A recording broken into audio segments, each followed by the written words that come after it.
성막에 관한 말씀 9번째 시간인데 진설병상 즉 교제의 식탁이라는 제목입니다. 먼저 이 성막에 대한 말씀을 이렇게 공부하게 되는데 우리가 방금 본문 내용을 읽어보면은 그 말씀이 무슨 의미인지 잘 이해가 되지 않을 것입니다. 그래서 이 구약에 관한 이러한 그림들을 뭐 이렇게 자세하게 공부할 필요가 있느냐 또 그렇게 생각하시는 분이 있고, 또 어떤 분은 전도가 가장 중요한데 이 영혼들에 대한 그런 전도 말씀을 하는 것이 제일 낫지 않을까, 또 그렇게 생각하는 분들이 있습니다. 또 어떤 분들은 그거는 또 그렇고 또 성경 말씀을 정확하게 이해하는 것이 가장 중요하지 않는가, 또 그렇게 또 생각하는 분들이 있습니다. 이것은 하나님께서 주신 각자의 그 은사대로 이 전도의 은사를 가지신 분은 이 전도의 말씀을 가장 또 사모하고 또 들었으면 하는 이제 그런 주신 은사대로 그렇게 생각하는 경우가 있습니다.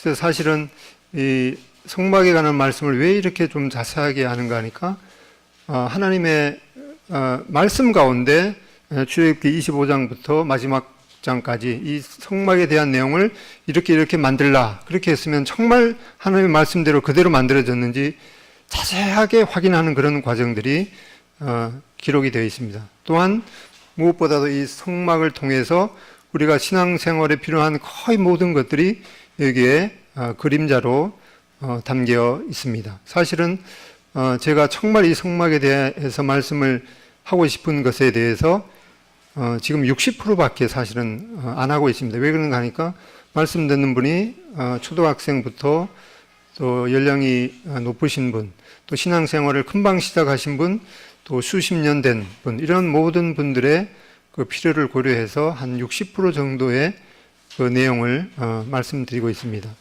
이 성경 말씀이 이렇게 자세한 것이 하나님께서 특별히 이 성경을 기록해 주실 때 신약을 그 히브리어라는 그 언어를 선택해서 기록을 해 주셨습니다. 우리 영어를 보면은 정관사, 부정관사 한번 들어보셨죠? 근데 이 정관사가 영어는 하나밖에 없죠. 박명희 자매 어디 가셨어요? 당번이시나? 예, 정관사가 영어는 하나밖에 없습니다. 근데 헬라어는 몇 개가 있는가 하니까 5개도 아니고 10개도 아니고 24개가 있습니다. 그 어떻게 그렇게 하나님께서 이렇게 정밀한 그런 언어를 선택해서 이 신약 성경을 기록해 주셨을까? 그것은 하나님의 그 속성이 그렇게 아주 정밀하기 때문에 그런 언어를 선택해서 기록해 주신 걸로 믿습니다. 그래서 좀 이해하기가 힘든 분은 또 지금 한번 이렇게 이해가 되는 대로 들으시고, 또 나중에 어떤 기회를 통해서 다시 한번 들으시게 될 때 또 더 깊은 그런 이해를 하실 수가 있겠습니다. 참고로 그 로마서에 관한 한 가장 그 역대의 그 말씀을 좋은 말씀을 해주신 분이 영국의 그 로이드 존스 목사라는 분이 있습니다. 그런데 이 로마서를 어떻게 말씀을 하셨는가 하니까 200페이지가 되는 그 책을 13권에 걸쳐서 그 말씀 그대로를 이제 그 기록이 남아 있습니다. 그것이 전무후무한 이 로마서 그 설교 말씀인데, 어떤 분들은 그거 어떻게 그렇게 자세하게 할 수가 있는가, 좀 간단하게 했으면 좋겠다, 그렇게 하신 분들이 있고, 어떤 분들은 그거보다도 좀 더 자세하게 말씀을 해 주셨으면 좋겠다, 이제 그런 여러 가지 스타일이 있기 때문에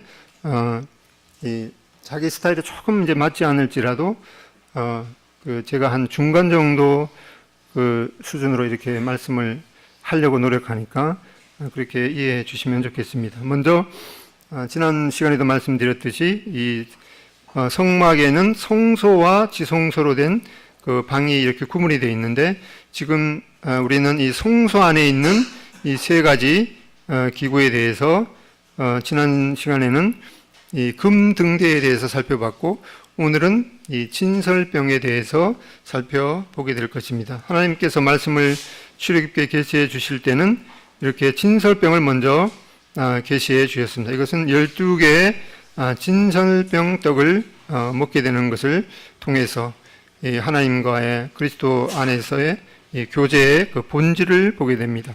또 금등대를 지난 시간에 살펴봤는데 이것은 이 교제에 필요한 이 빛을 이 금등대를 통해서 제공을 받습니다. 이것은 교제의 능력을 말씀하고 있습니다. 그리고 다음번에 살펴볼 이 금향단은 이 성소 안에서 향연의 기도가 이 상달됩니다. 이것은 이 교제의 이 유지에 대해서 말씀해 주시고 있습니다. 그래서 방금 읽었던 출애굽기 25장 23절로 이 30절의 말씀에 보면은 이렇게 그 조각목으로 이 아카시아 나무죠. 이스라엘 유대 광야에서 흔히 볼 수 있는 이 조각목으로 만들어서 거기에다가 이제 순금으로 싸서 만들도록 하고 그 위에다가 이렇게 진설병, 이 진설병이라는 것은 여기에 진열해서 배설해 놓은 이 병은 이제 떡이라는 뜻입니다. 한자. 그래서 이걸 이제 진설병상을 쉬운 말로 이제 떡상이라고 하죠. 이제 떡상을 이렇게 매 안식일마다 12개의 떡을 이렇게 두 줄로 진열해서 그 위에다가 이 유향이 담긴 그릇을 이렇게 올려놓도록 이렇게 말씀을 하셨습니다. 그러면 이제 우리가 출애굽기 25장에 보면은 이 언약궤 다음에 이 떡상에 대해서 진설병에 대해서 말씀을 해주고 있습니다. 우리가 앞에 여기 보면은 25장 23절에 그리고라는 말이 우리 성경에는 그 생략이 되어 있는데 원래 본문에는 이 그리고라는 말이 적혀 있습니다. 이것은 바로 언약궤 다음에 그리고 이 떡상을 계시하시는 것이기 때문에 이 두 개가 어떤 그 비교할 점이 있는가 이렇게 살펴보면은 먼저 이 언약궤하고 이거는 언약궤죠. 그다음에 이거는 이제 진설병상인데 이 재료를 비교해 보면은 동일하게 조각목에다가 금으로 입혔습니다. 그리고 크기는 이 대체로 이렇게 같은데 이 높이가 똑같습니다. 높이가 1.5 규빗으로 똑같죠. 그 다음에 크기는 이 언약궤보다는 조금 작죠. 높이는 똑같고 이 너비와 길이가 조금 작은 것을 보게 됩니다. 그리고 모양은 둘 다 이제 금태를 이렇게 두르고 턱을 만들도록 했습니다. 그리고 이동용 채가 있도록 이렇게 했습니다. 그래서 이 진설병에 붙여진 이 진을해서 배설해 놓은 그 떡에 붙여진 이름이 성경에 여러 가지가 이렇게 나오는데 첫 번째 나오는 것이 바로 임재의 떡이라는 그런 뜻입니다. 출애굽기 25장 30절에 보면은 상 위에 진설병을 두어 이렇게 우리 성경에 이렇게 진설병이라고 나오는데 원래 그 말에 보면은 이 임재의 떡이라는 이 레헴 파님이라고 이렇게 써 있습니다. 이것은 이제 영어 성경에도 보면은 요즘 최근에 그 아주 좋은 영어 성경 번역이 ESV 버전인데 거기에 보면 이 진설병상을 바로 임재의 떡을 상 위에다가 진열해 놓으라 이렇게 말씀하고 있습니다. 그래서 이 진설병을 다른 말로 임재의 떡, 즉 이것은 이 임재, 하나님의 면전의 떡이라는 그런 의미이기 때문에 이 하나님의 얼굴 앞에서, 하나님의 면전 앞에서 진설되었다는 그런 의미입니다. 두 번째 붙여진 이름은 바로 무교 과자라고 기록이 되어 있습니다. 이것은 이 바늘 구멍이 나 있는 납작한 떡을 의미합니다. 여기에 출애굽기 25장 5절에 보면은 너는 고운 가지를 가져다가 떡 12개를 굽되. 근데 여기 우리는 떡이라고 되어 있는데 원래 그 내용을 보면 케이크입니다. 과자. 이게 무교 과자. 과자가 어떻게 생기는가 하니까 바늘 구멍이 이렇게 나 있는 납작한 그런 떡을 의미합니다. 이것은 바로 예수님께서 이 찔림을 당한 이 생명의 떡이신 이 그리스도의 고난을 의미하게 되는 것을 보게 됩니다. 그리고 세 번째 이 진설병에 붙여진 이름이 항상 진설하는 떡이라고 이름이 붙여져 있습니다. 이것은 민수기 4장 7절에 보면은 또 항상 진설하는 떡을 그 위에 두고 이것은 바로 이 성막이 이동 중에도 이 진설병, 이 진열해서 배설해 놓은 그 떡은 그 상위를 떠난 적이 없이 항상 진설해 놓도록 했습니다. 좀 이따가 그 내용을 보게 되겠습니다. 이것은 항상 진설하는 떡이다. 그 다음에 이 사무엘상 21장 40절에 보면 이것은 이 거룩한 이 떡이라고 이렇게 말씀하고 있습니다. 그 다음에 마지막으로 이 진설병을 뭐라고 하는가? 줄 맞추어서 진설해 놓은 떡이다. 이렇게 기록해 주고 있습니다. 역대상 9장 32절에 어떤 자는 진설하는 떡을 맡아 안식일마다 준비하였더라. 이 진설하는 떡이라는 원래 의미가 바로 이렇게 줄을 맞추어서 세팅해 놓은 떡이다. 그래서 이런 말씀을 볼 때 하나님께서 이 떡 12개를 진열하는 것조차도 그냥 이렇게 뭐 대충 이렇게 쌓아 놓는 것이 아니라 아주 줄을 맞추어서 이렇게 세팅해 놓은, 하나님이 너무 꼼꼼하신가요? 네. 이렇게 하나님께서는 아주 청미하고 아주 그 질서, 우리 우주를 돌아가는 그 행성이라든가 이런 것들이 수많은 그런 별들이 있지만은 그것이 돌고 돌아가는 그런 과정에서 부닥치지도 않고, 근데 사실은 부닥치기도 하죠. 근데 아마 부닥치게 하는 그런 원인이 북한의 김정은이 핵실험을 해서 한 그 영향도 틀림없이 있을 것 같습니다. 이 우주의 권능들이 나중에는 이제 흔들리리라 라는 그런 말씀을 보게 됩니다.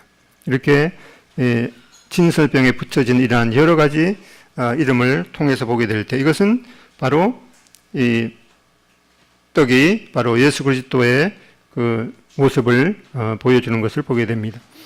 그 다음에 이제 금상의 재료와 크기와 그 모양을 보면은 만들 때는 이 조각목의 정금으로 그 입히도록 했습니다. 그리고 상위에 이 기구들이 있는데 4개의 기구들, 대접과 숟가락과 병과 붓는 잔, 이 4개의 기구들이 있습니다. 이게 우리말에는 숟가락으로 되어 있는데 좀 더 내용을 살펴보면 이것은 향을 사르는 잔이라고 알려져 있습니다. 이거는 붓는 잔하고 향을 사르는 잔이 있습니다. 이것을 만들 때도 아주 이렇게 세부적으로 정결한 유향을 매 줄 위에 두도록 하라. 그리고 사방에 이렇게 금태를 두르도록 하라. 그리고 손바닥 넓이만큼의 턱을 만들라. 그리고 이 채를 만들 때는 이 고리넷을 턱 곁에다가 붙이라. 밑에다가 붙이지 말라 하죠. 왜 그런가 하니까 밑에다가 붙이면 이렇게 이동할 때 이렇게 위에 있는 것들이 쏟아질 수가 있겠죠. 그래서 턱을 이 고리를 채는 고리를 턱 곁에다가 이렇게 붙이라. 이렇게 말씀하셨습니다. 이렇게 하나님께서 모세에게 이렇게 말씀하셨으면은 맨 나중에 가서 이게 하나님 말씀대로 그대로 만들어졌는지 또 확인하는 것을 우리가 출애굽기 37장에서 보게 될 것입니다. 그리고 이런 가로 너비, 길이, 높이 이런 것들을 구체적으로 이렇게 주어져 있습니다. 그래서 이 떡은 아까 여러 가지 그 떡의 명칭들을 보게 될 때 바로 떡은 예수 그리스도의 상징임을 우리는 알 수가 있습니다. 예수님께서도 요한복음 6장에서 말씀하시기를 내가 곧 생명의 떡이다 이렇게 말씀하고 있습니다. 또한 예수님께서 탄생하신 이 베들레헴, 아까 그 진설병을 레헴파님이라고 불렀죠. 그래서 레헴이라는 말은 바로 이 떡이라는 그런 이 뜻이죠. 그래서 베들레헴이 바로 떡집, 예수님께서 탄생하신 그 베들레헴이 떡집이라는 것을 보게 됩니다. 이 떡을 어떻게 만들고 관리할 것인가? 이것은 출애굽기에는 나와 있지 않지만은 이제 레위기에 이 떡을 어떻게 만들 것을 구체적으로 제시해 주고 있습니다. 이것은 이 고운 가루로 만든다. 사실 이 고운 가루로 읽으면 안 되고 그 시골 할머니들이 읽는 것처럼 읽어야 됩니다. 어떻게 읽죠? 시골 할머니들이 고운 가루로 만듭니다. 또 두 번째, 이 누룩을 넣지 않는 무교병으로 만든다. 또 물이 아니고 이 기름으로 반죽한다. 또 그 다음에 이 번철, 철판에다가 굽는다.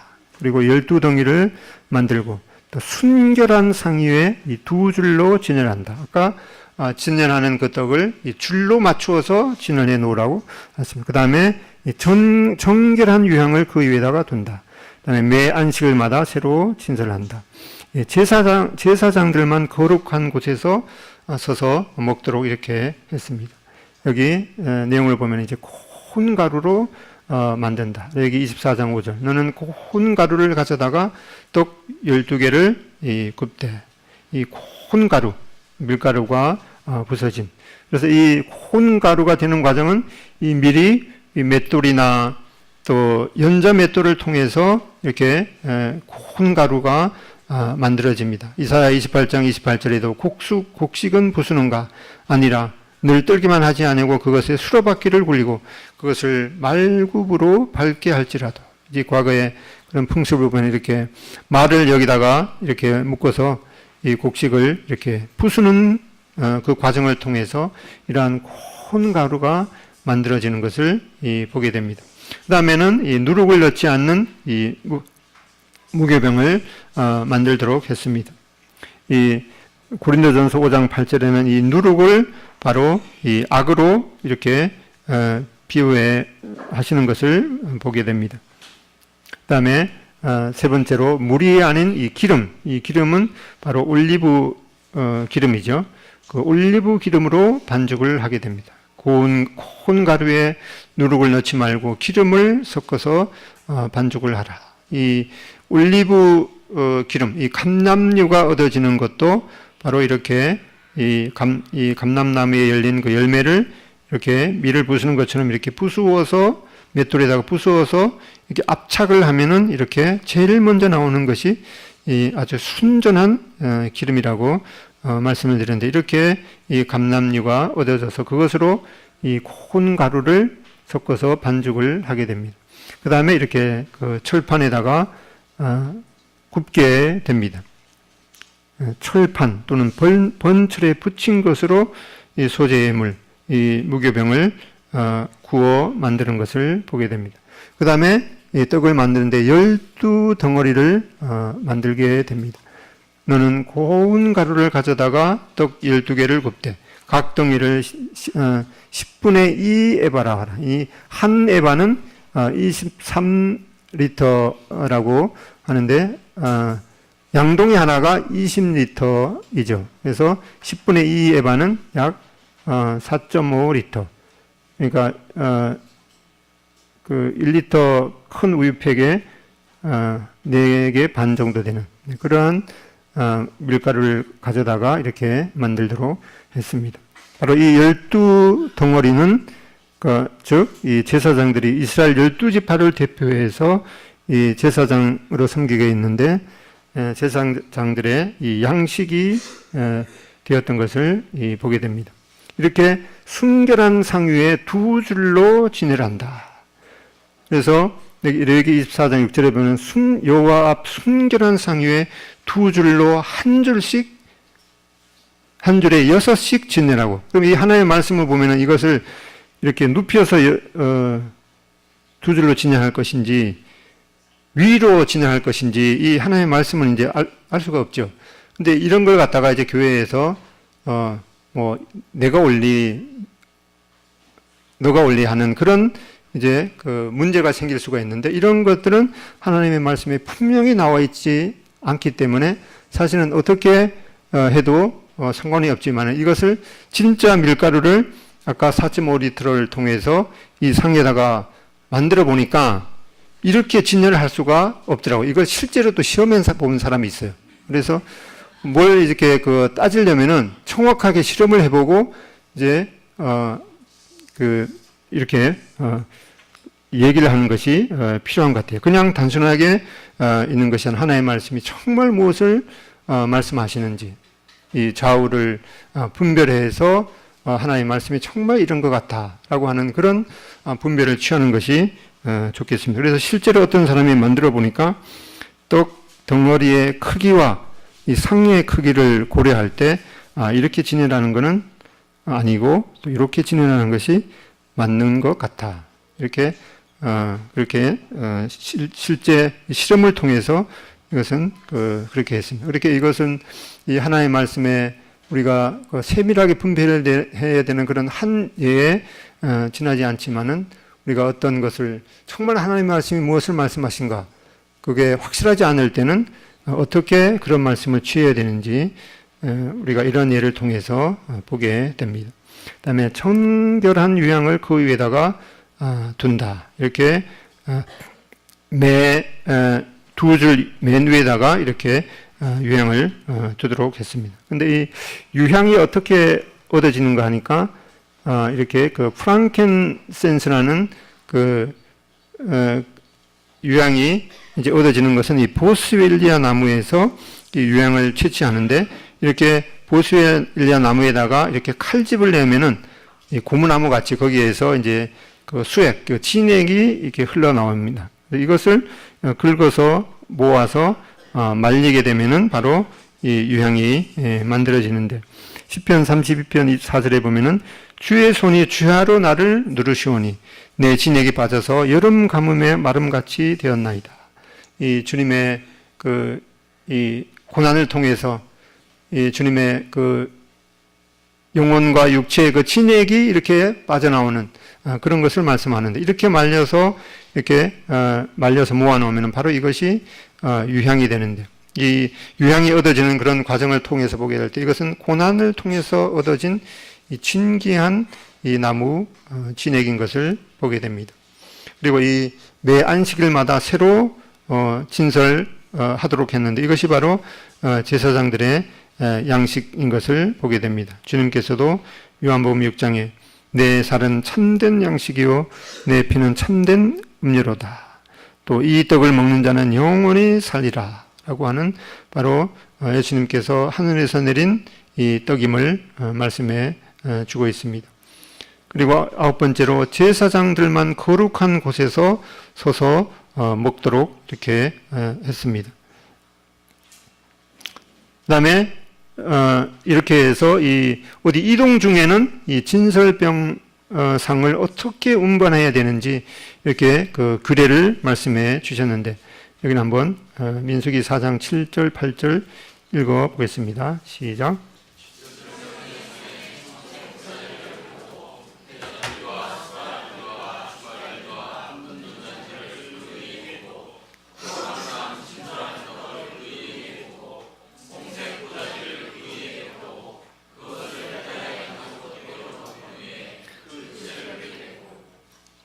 예, 이렇게 보면 앞에 우리가 번제단이라든가 또 일곱 등잔대를 운반할 때에도 이 세밀한 그런 규칙이 있었는데 여기 진설병을 상을 운반할 때에도 이렇게 처음에 이 청색 보자기를 펴고 그 다음에 거기에다가 숟가락과 주발과 붓는 자들과 그리고 진설하는 떡을 그 위에다가 놓고 또 그 위에다가 홍색 보자기를 그 위에다가 덮고 그 다음에 해달에 가죽으로 덮은 후에 그 채를 끼워서 운반하라. 이 하나님께서 특별히 이렇게 언급을 했죠. 다른 색 보자기가 아니라 청색 보자기, 그 다음에 다른 색 보자기가 아니라 홍색 보자기, 그 다음에 맨 바깥에 덮어야 되는 것은 이 해달의 가죽. 이것은 하나님께서 특별한 어떤 의미와 의도가 있기 때문에 이렇게 하라고 말씀했습니다. 먼저 이렇게 청색 보자기를 상 위에 펴고 기구들과 진설병을 놓습니다. 그 다음에 홍색 보자기로 덮고, 그 다음에 해달의 가죽 덮개로 덮는다.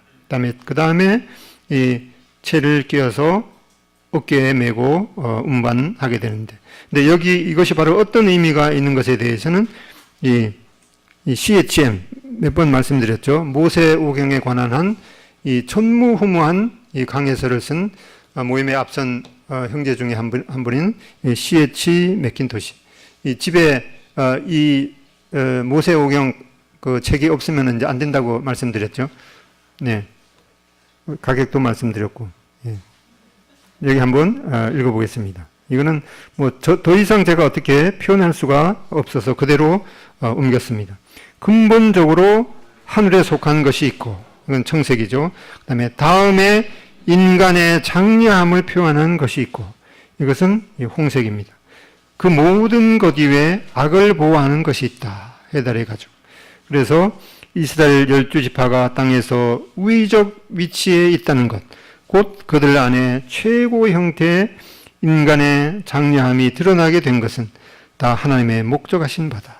그러므로 진설병상을 홍색 보자기로 덮는 것은 당연하다. 이 의미에 대해서 저게 무슨 의미를 하는지 잘 모르겠다 하시는 분은 그냥 느끼시면 됩니다. 저도 확실하게 이 말씀이 어떤 의미인지 잘 모르겠습니다. 이게 번역이 되었기 때문에 용어가 약간 확 들어오지 않는데 아무튼 그냥 느끼시면 될 것 같습니다. 이렇게 순서를 보면 이렇게 청색 보자기를 상 위에 펴고 기구와 진설병을 놓는다. 여기다가 이동 중에도 이 진설병,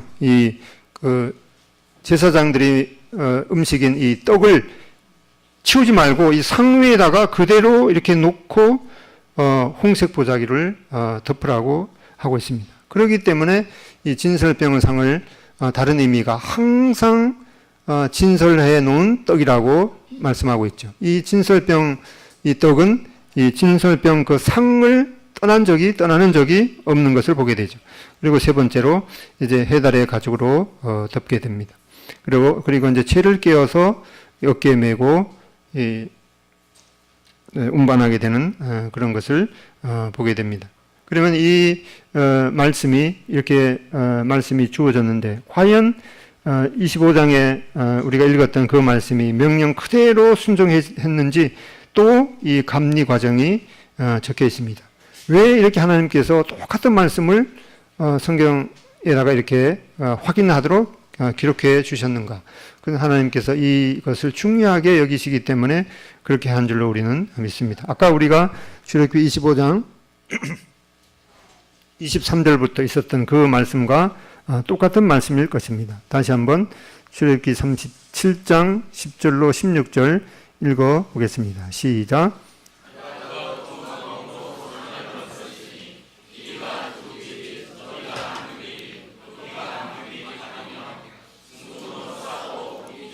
잠자리로 돌아와 염대를 둘렀으며 그 위에 손바닥 넓이만한 턱을 만들고 떡 주위에 금으로 테를 만들었고 상을 위하여 금고리 넷을 부어 만들어 네 발 위 네 모퉁이에 달았으니 그 고리가 턱 곁에 있어서 상을 매는 채를 꿰게 하였으며 또 조각목으로 상멜 채를 만들어 금으로 쌌으며 상 위의 모든 기구 숟가락과 잔과 따르는 병을 순금으로 만들었더라. 이게 과연 출애굽기 25장에 하나님께서 명령하신 대로 이렇게 만들어 졌는지 이제 그 감리 과정에 이제 그 통과되는 것을 보게 됩니다. 그러면 이제까지 이렇게 들었던 이 말씀에 대해서 뭐 자세한 것은 이제 기억하지 않을 수도 있는데 이렇게 본문을 정확하게 이해한 다음에 우리가 어떻게 이 말씀을 적용해야 되는지 생각해 볼 수가 있습니다. 이렇게 이 적용을 하자면 본문에 대한 정확한 그런 이해가 바탕이 되어야 되는 것을 보게 됩니다. 먼저 이제 앞의 내용은 이제 잘 이해하지 못해도 좋겠는데 이제 적용하는 문제에 있어서는 이 하나님의 말씀은 얼마나 이 정미한가.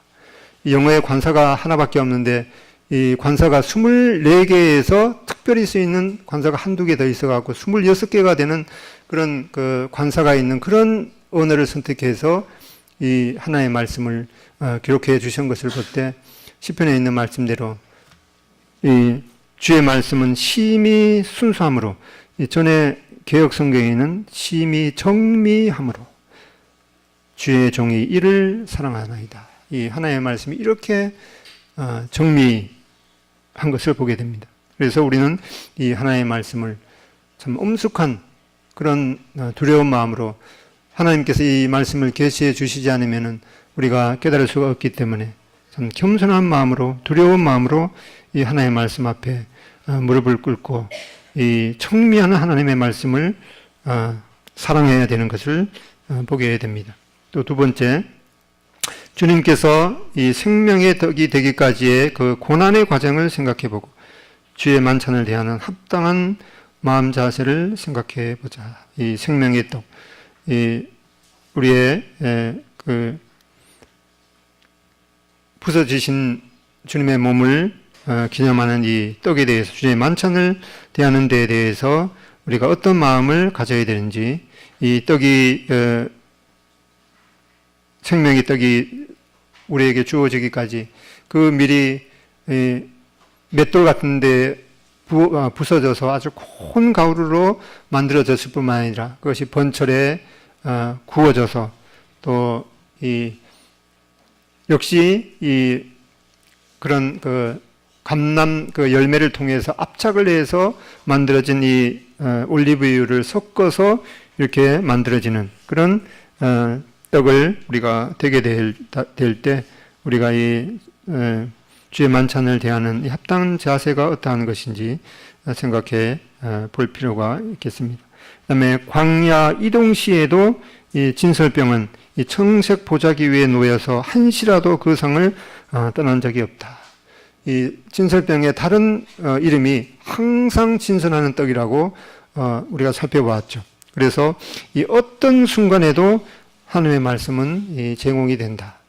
뭐 감옥에 있더라도 또 어디에 있더라도 우리는 이 하나님의 말씀을